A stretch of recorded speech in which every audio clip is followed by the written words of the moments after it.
PIK 1 dan PIK 2. Negara dalam negara atau lepas seperti Singapura dari Malaysia. Guys, tahu nggak? Ada pola aneh di PIK 1 dan PIK 2 yang mirip banget sama Singapura sebelum lepas dari Malaysia. Bisa jadi ini bakal jadi negara. Dalam negara, dulu Malaysia nggak nyangka Singapura bakal lepas. Mereka pikir cuma pusat ekonomi biasa.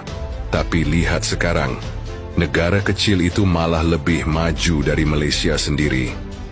Fakta yang mengejutkan, Singapura dulu bagian dari Malaysia sebelum akhirnya lepas tahun 1960.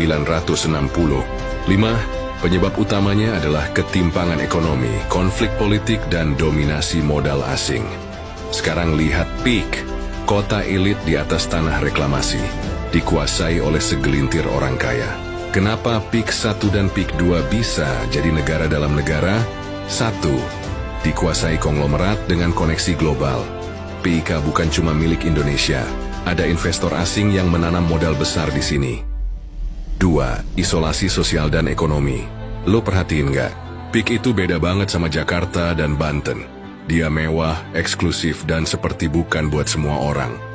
Bahkan tempat nongkrok dan harga makanannya aja lebih mahal. 3. Berdiri di lahan reklamasi. Sama kayak Singapura, PIK juga dibangun di atas tanah reklamasi.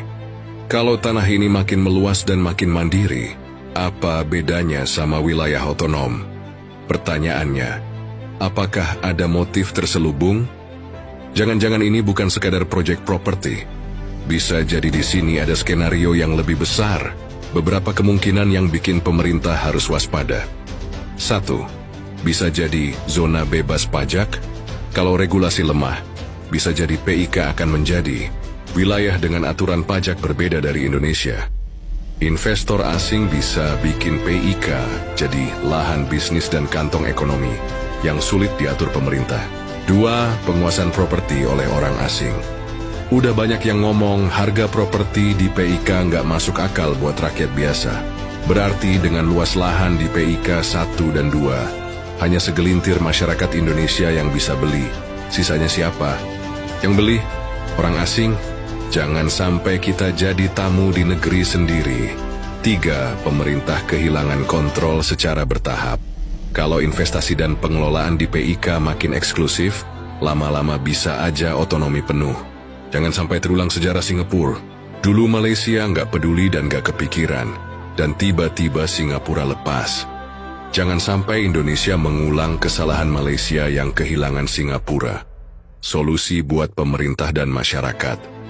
1. Perketat regulasi kepemilikan properti oleh asing. 2. Cegah PIK jadi zona eksklusif tanpa kontrol negara. 3. Pastikan pembangunan merata, biar nggak terpecah jadi elit versus rakyat biasa. Kalau kita diam aja, bisa jadi nanti kita cuma jadi penonton di tanah kita sendiri. Share video ini biar makin banyak yang sadar. Tag pemerintah, tag akun-akun yang bisa selesaikan ini.